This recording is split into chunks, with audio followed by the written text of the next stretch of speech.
All right, here we go with the Chapter 2B homework review, the second of our two Chapter 2 assignments.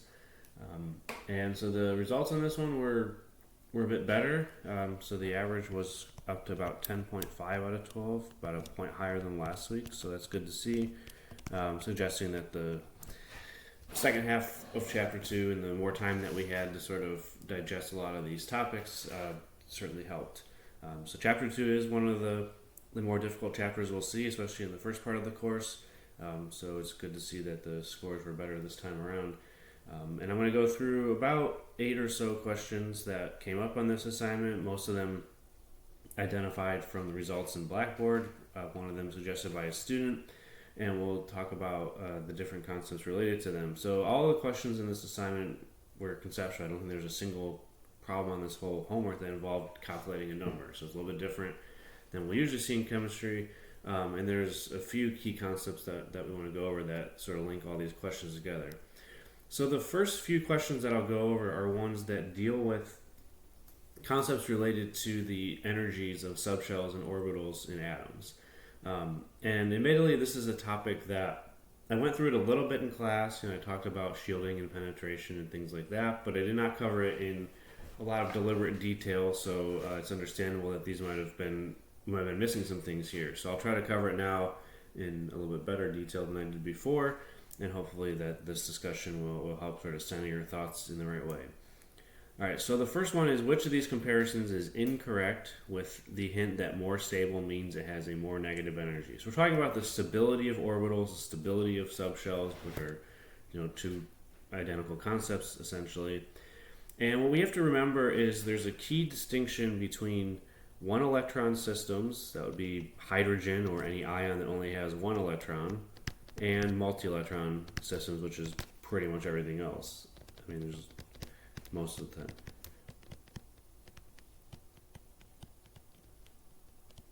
So for one electron systems, the stability of an orbital or a subshell is very simple to compare and evaluate, because it depends on the number of protons in the nucleus. So if you have more protons in the nucleus, it's more stable. And so when we talk about the Bohr equation, the complete Bohr equation includes a z-squared term for number of protons in the nucleus, which we typically leave out because we only do those problems for hydrogen. But if you had more than one proton, that would make the subshell more stable. And the only other thing it depends on for one electron systems is the value of n, the principal quantum number.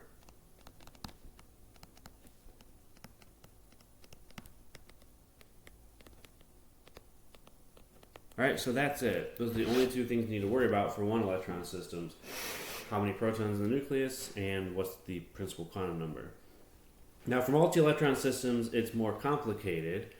So for multi-electron systems, the number of protons still matters. So if you're comparing two systems that have two different nuclei, two different numbers of protons in the nucleus, it's still true that the more protons you have, the more stable the subshell will be, all else given equal.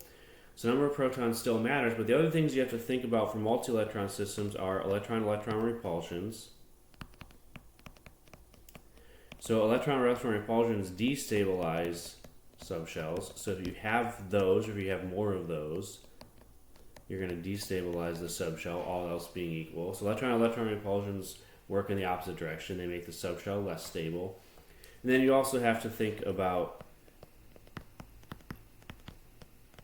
shielding, which is the idea that inner electrons that are closer to the nucleus, can shield the nuclear charge of the outer electrons. That makes those outer subshells less stable because those outer electrons don't have as strong of an attraction to the nucleus. So in other words, even though there's more protons in the nucleus, some of those protons are shielded by the inner electrons. And then another big one is penetration. That's the ability of orbitals to get close to the nucleus.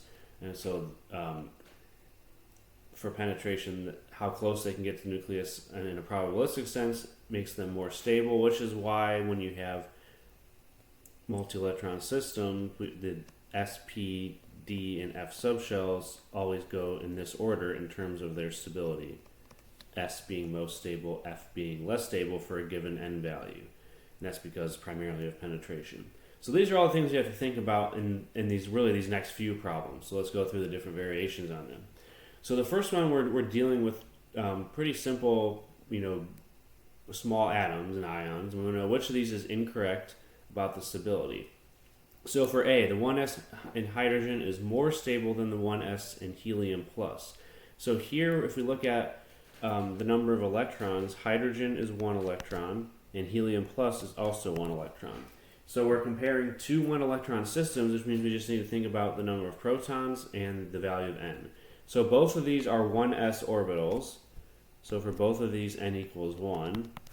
But we're looking at hydrogen versus helium. Hydrogen has 1 proton.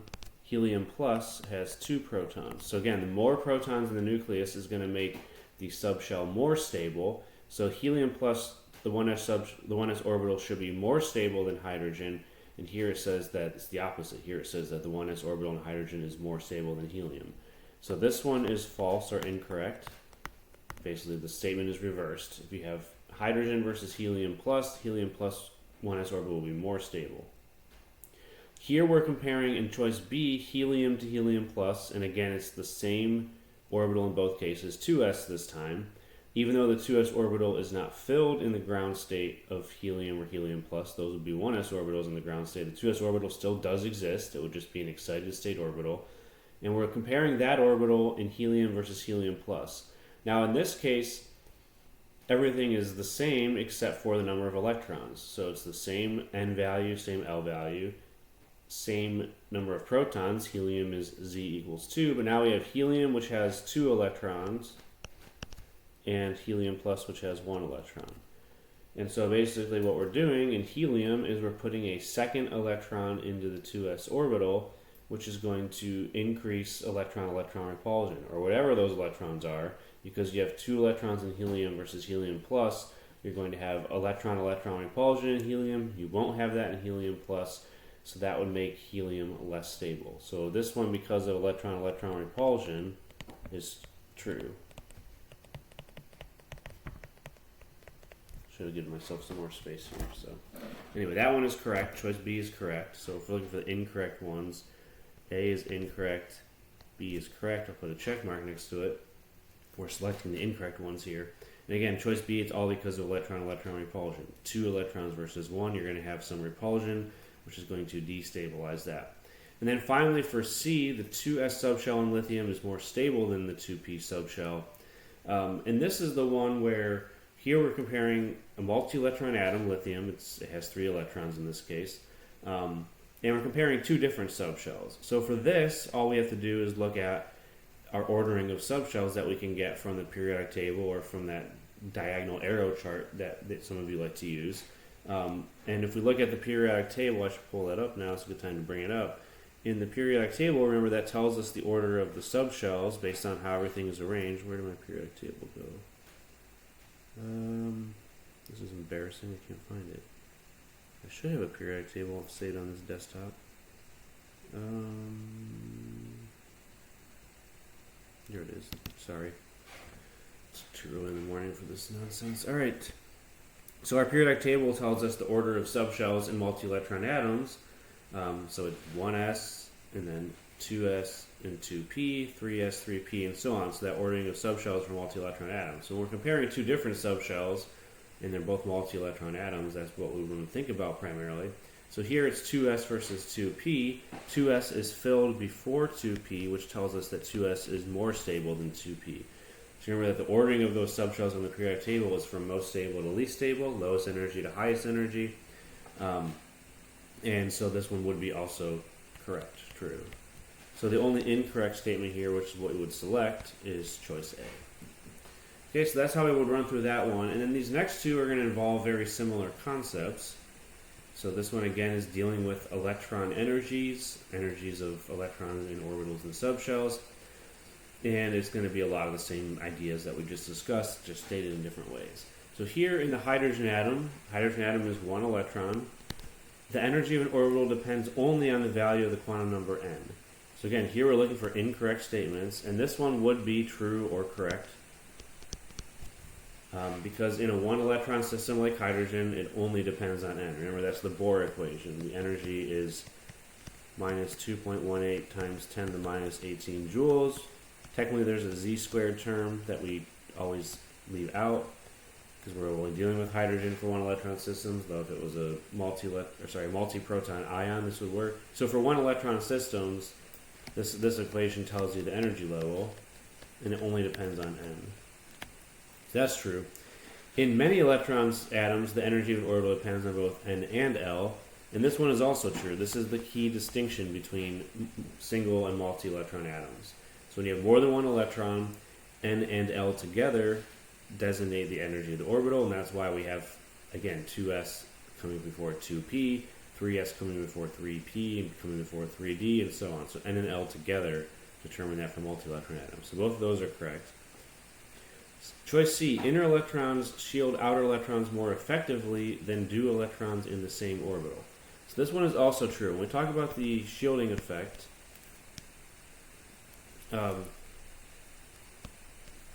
shielding, again, is the idea that some electrons are going to block other electrons from experiencing the nuclear charge, and the electrons that are inner electrons, those that are closer to the nucleus on average, meaning they have a smaller n value and are in a more stable subshell, those are going to be the ones that most effectively shield. So that one's also true. And then D, the splitting of sublevels in many electron atoms is explained in terms of the penetration effect.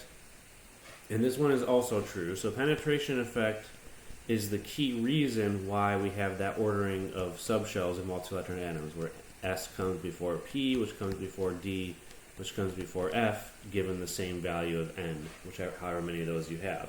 And that's because of penetration effect. So the S orbitals can have a little bit of a probability of getting closer to the nucleus than P orbitals, which is why they're more stable, and that trend follows through the rest of them. So the main reason for this ordering is because of penetration effect. So that one's also true.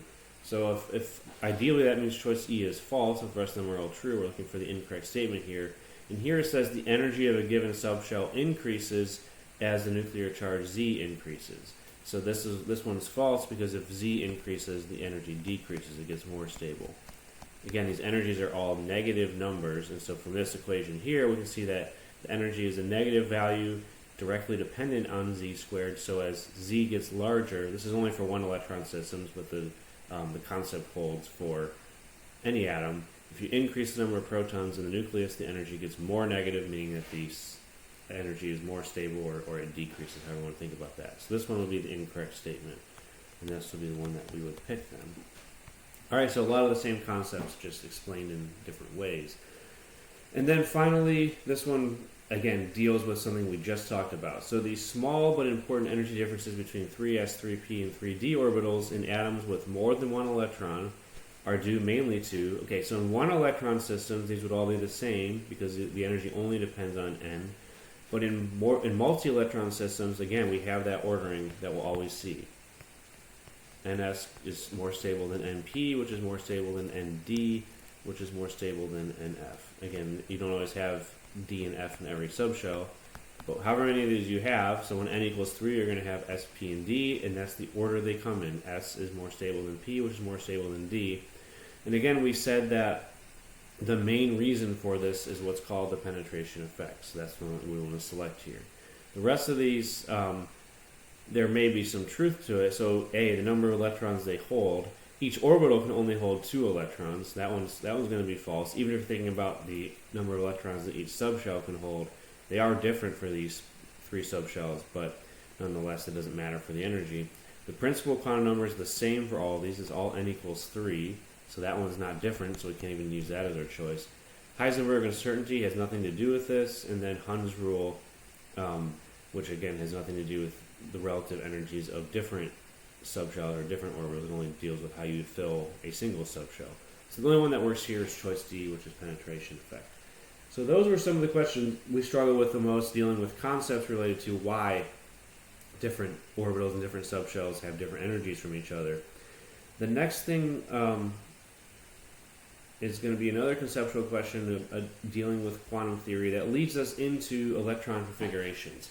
So one of the biggest topics in this chapter was electron configurations, which we did pretty well on those questions. So that's good to see, because that's an important topic for a lot of things we're going to do.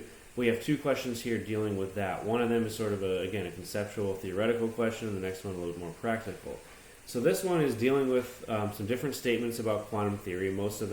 Some of them related to, earlier concepts we covered in chapter 2. Some of them related to electron configuration. So we'll see some of that here. And we're looking again for the incorrect statement. So A, the energy and position of an electron cannot be determined simultaneously. This is true, and this is a statement of the Heisenberg uncertainty principle. So Heisenberg uncertainty principle can be stated in terms of the velocity or momentum of an electron, or the energy. It can be stated in different ways, but it says that they cannot be known certainly at the same time. Okay. And Heisenberg uncertainty principle deals with anything in the world, but it's especially significant for electrons, which are extremely tiny. So it's again a statement that you cannot precisely know where the electron is and its energy all at the same time, which is why we need this probabilistic wave function type model for electrons and atoms. We can't just have nice, well-defined orbits like we tried to do with the Bohr model. Okay, here's choice B. Lower energy orbitals are filled with electrons before higher energy orbitals. This is the most important part about electron configuration. So this is true, and this one is a statement of what's called the Aufbau principle, the building up principle, that we fill lower energy orbitals first before adding electrons to higher energy orbitals. So that one's true as well. Choice C, when filling orbitals of equal energy, 2 electrons will occupy the same orbital before filling a new orbital. So this is the situation that comes into play when we have degenerate orbitals, for example, set of 2p orbitals. And remember that what we do is when we have degenerate orbitals, we fill them one at a time first before pairing up. So if we had a p4, that's how we would do it. We'd fill each orbital with 1 electron, then we would add a second electron to pair up only after we've filled each one individually. So this one is false because this one is stating that we should occupy the same orbital before filling a new orbital. That's not how we do it. This would be a violation of Hund's rule. So Hund's rule is the rule that says that we have to fill orbitals individually at the same energy before double filling them. So this one is going to be our incorrect or false statement, so that should be our answer. And then for choice D, no 2 electrons can have the same 4 quantum numbers.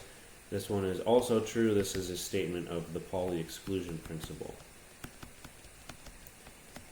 which the key consequence of Pauli exclusion is, again, shown up here. When we have 2 electrons in the same orbital, they have to be opposite in spin. All right, so the only one that's false is choice C, because it violates Hund's rule, and so that's the one that we would want to pick.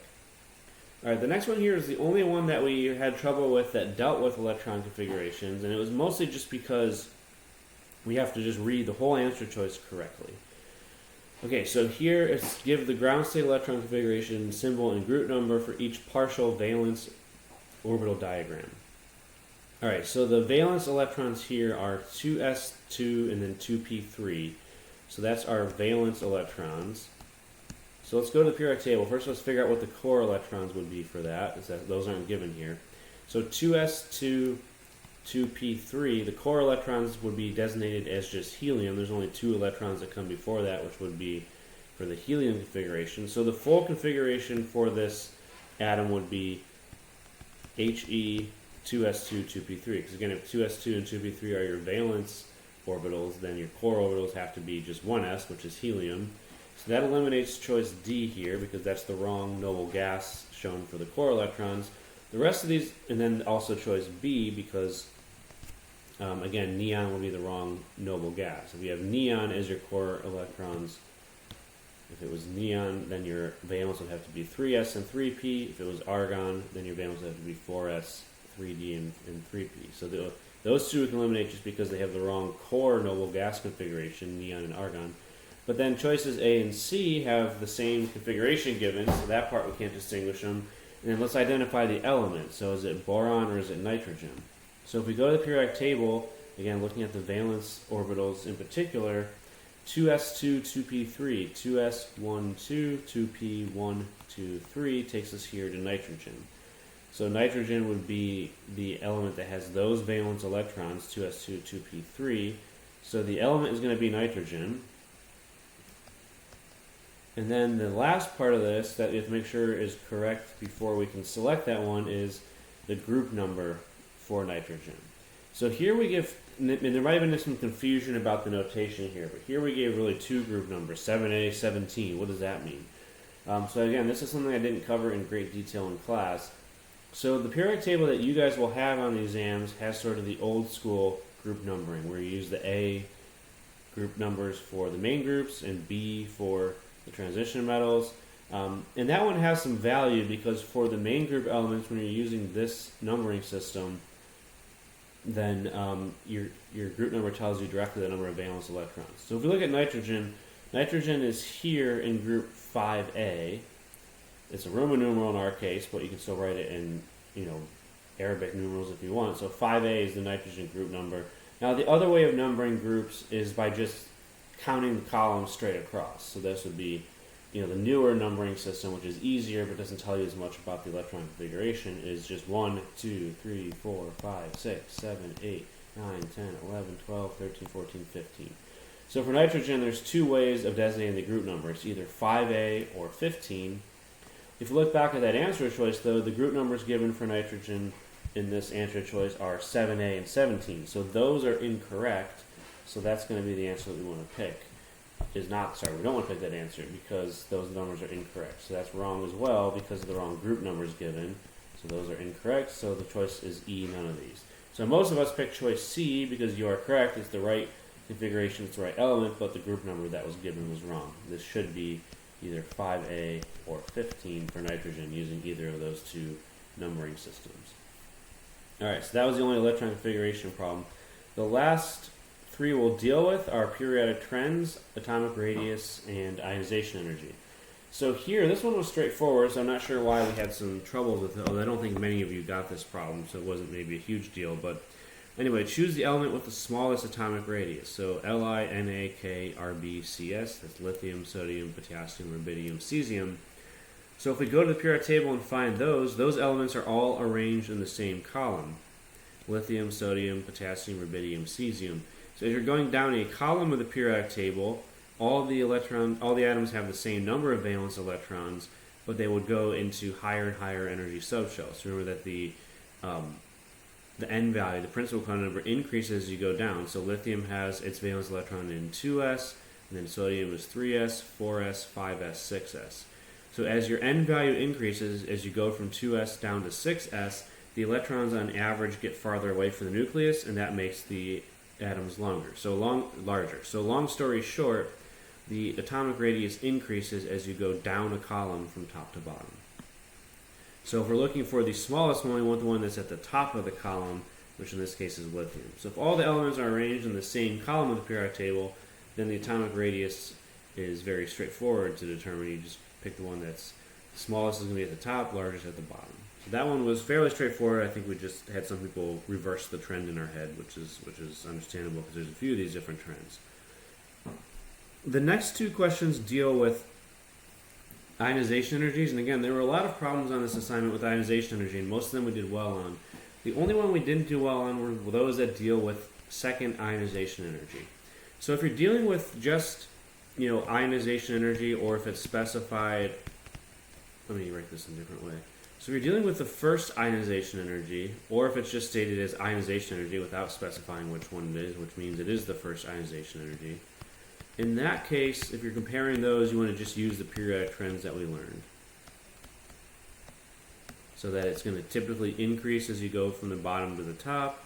It's going to increase as you go left to right. As you go left to right, there are some exceptions, group 2s and group 5.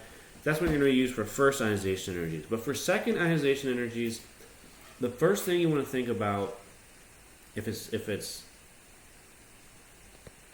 second, third, whatever ionization energy, if it's not the first ionization energy, so N greater than 1 ionization energy, second, third, fourth, so on, you first want to think about the number of valence electrons, and then from there you want to think about the number of protons in the nucleus, if you have to. Alright, so those are going to be the things you're thinking about, because in this case you can't necessarily use the periodic trends, because the periodic trends refer to the situation when you're pulling out a valence electron, but when you're going to the higher ionization energies, you may not necessarily be pulling out valence electrons. So when you're dealing with higher order ionization energies, Remember, pulling out valence electrons is relatively easy, but if you start pulling out core electrons, that becomes exceptionally difficult. So if we look at these two here, magnesium and aluminum are the two that we're comparing, and we're comparing their second ionization energy. So let's first think about the electron configurations of these. So for magnesium, it's going to be neon and then 3s1, 3s2. And then for aluminum, it's just one more electron which goes into 3p, so 3p1. So those are the configurations for those two. Both have neon core.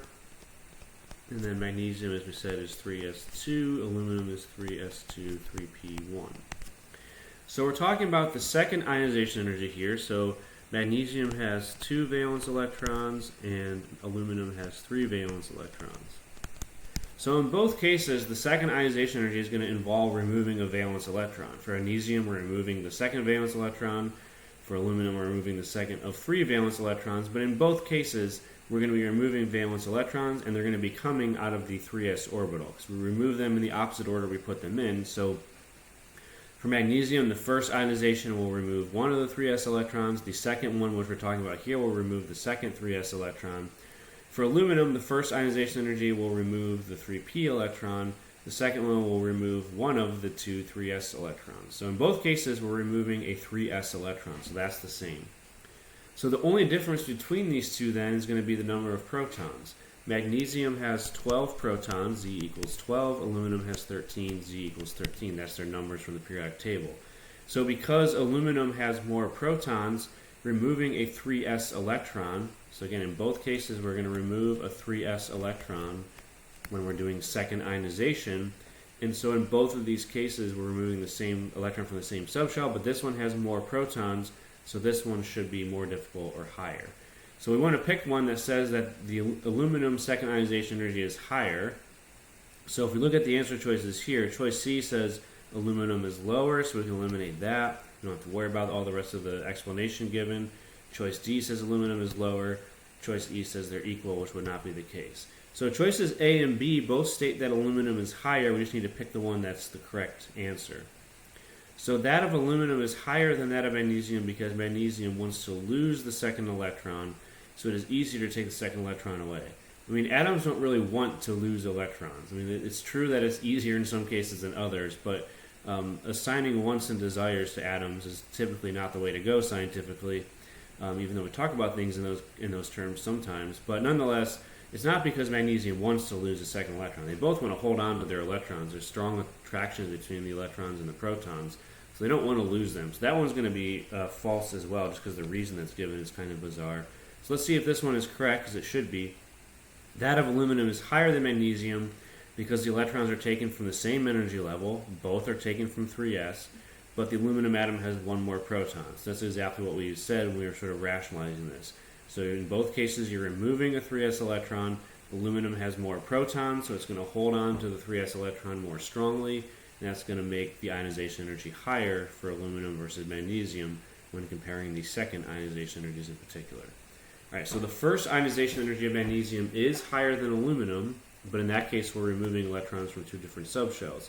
For the second ionization energy, we're removing electrons from the same subshell, so the determining factor is going to be number of protons, which is larger for aluminum, making the ionization energy also larger. All right, finally, the last one of these, which was a student request, but also was one that we didn't do particularly well on, again deals with second ionization energy. So which of the following atoms would have the largest second ionization energy? So some of the things we talked about might come into play, but anytime you're dealing with second, third, fourth ionization energy is anything beyond the first. As I said, the first thing you want to think about is number of valence electrons. So let's figure out how many valence electrons each of these have. Magnesium, chlorine, sulfur, calcium, sodium. So we go and find them on the periodic table. Magnesium, as we said, has 2 valence electrons. Chlorine is over here in group 7, so it has 7. Sulfur is in group 6, so it has 6. What were the other two? Sodium and calcium. So calcium has 2, sodium has 1. So we want to very quickly be able to figure out the number of valence electrons that all these have. So the number of valence electrons is going to be 2. And then 7, I'll just write quotes for valence electrons. We're all talking about valence electrons here. 6 valence electrons. 2 valence electrons for calcium, and then 1 valence electron for sodium. Okay, so the quotes just mean valence electrons. We're comparing those probably. So 27621. Second ionization energy. If we're removing valence electrons, that's relatively easy to do. So for the first 4, magnesium, chlorine, sulfur, and calcium, the second ionization energy, removing the second electron, is still going to be from the valence shell. Each of these have 2 or more valence electrons. However, sodium has only 1 valence electron here, so the second ionization for sodium is going to involve core electrons. And anytime you're removing core electrons, which are much closer to the nucleus, that is exceptionally difficult to do. So in a comparison like this, if one of them involves core electrons and the rest all involve valence electrons, that's the one that you would expect to be the highest. So we're looking for the largest, or the highest here. So it's going to be sodium, because sodium's second ionization requires us to remove core electrons. So again, anytime you're removing core electrons, and again, the core electron is going to come from an inner subshell, which for sodium would be 2p. All the rest of these are coming from either 3s, 4s, or 3p, all further away from the nucleus on the average. So here we're removing a inner core electron from the 2p subshell, and anytime you're dealing with core electrons, those are exceptionally difficult to remove. And so if that's your only answer choice that involves core electrons, you would then conclude that that has the highest second ionization energy. Alright, so that takes us to the end of this review. I know it's a little bit challenging for me to discuss these concepts in a concise and clear way like this, a lot of different things. So if anything didn't make sense, please don't hesitate to contact me for further clarification, or if there's other questions on this assignment that you have trouble with, please get in touch. So thank you all for listening and tuning in, and I will see you guys in class this week.